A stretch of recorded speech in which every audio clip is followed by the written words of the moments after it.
कृष्ण गीता में एक जगह पे चार गायों की कैटेगरी के बारे में वर्णन करते हैं। जब वो चार कैटेगरी की गायों के बारे में बता रहे थे तो कहीं ना कहीं वो हम इंसानों को ही समझाने का ट्राई कर रहे थे। वो बताते हैं कि जो सबसे उच्च क्वालिटी की गायें रहती हैं, अगर मेरे को उनको बुलाना है तो मैं केवल बांसुरी बजाता हूं और वो बांसुरी की आवाज को सुन करके ही मेरे पास आ जाता है। तो कहने का अर्थ, जो सबसे उच्च क्वालिटी के लोग रहते हैं वो केवल चीजों को सुनने से ही समझ जाते हैं और करने लगते हैं। कृष्ण कहते हैं कि जो दूसरी कैटेगरी की जो गायें हैं, अगर मेरे को उनको अपने पास बुलाना है तो मैं केवल बांसुरी बजाने से नहीं, बल्कि मेरे को बांसुरी बजाने के साथ साथ डांस भी करना पड़ता है, तब जाके वो मेरे पास आते हैं। कहने का मतलब, जो दूसरी कैटेगरी के लोग होते हैं वो केवल चीजों को सुनने से ही नहीं समझते, उनको देखना भी पड़ता है, तब जाके चीजें उनकी समझ में आती है। कृष्ण कहते हैं कि तीसरी कैटेगरी की गायें भी होती हैं।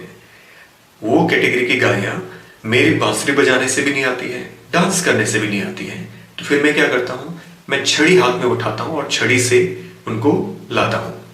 तो कहने का मतलब, कृष्ण कह रहे हैं कि जो तीसरी कैटेगरी के लोग रहते हैं वो सुनने से नहीं समझते हैं, देखने से नहीं समझते हैं, फिर जीवन में दुख आता है। वो जो छड़ी बता रहे हैं कृष्ण, तो कहीं ना कहीं दुख बता रहे हैं, दुख का संकेत है। हमें पता है कि एक्सरसाइज करना है, खाना सही से खाना है, लेकिन फिर भी हम नहीं करते हैं, वो समझ में हमारी नहीं बैठता है और फिर जीवन में दुख आता है। दुख आएगा तो फिर आपको करना ही पड़ेगा।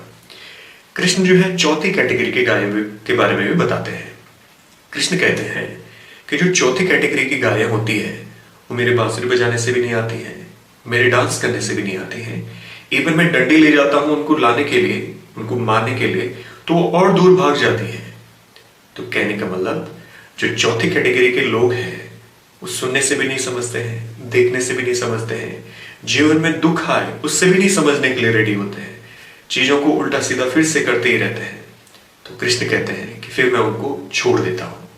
कहने का मतलब, हम इंसान बने हैं तो अपने अंदर हमने लगातार सुधार किया है, तब जाके इंसानियत की जो है हमें जीवन मिला है। लेकिन अगर हम जो है अपनी गलतियों को दोहराते जाएं, बार बार करते जाएं, तो हो सकता है कि हम इंसान से नीचे की तरफ खिसक जाएं। और साइंस भी यही कहता है कि हमारा जो विकास हुआ है वो एकदम से इंसान नहीं बने, हम धीरे धीरे करके अपने अंदर इंप्रूव करते गए और हम धीरे धीरे करके इंसान बने। अगर इंसान होकर के आप अपनी गलतियों को बार बार दोहराते हैं और अपने अंदर सुधार नहीं करते हैं तो ये सबसे बुरी बात है, क्योंकि हम इंसान से अपने आप को नीचे गिरा रहे हैं।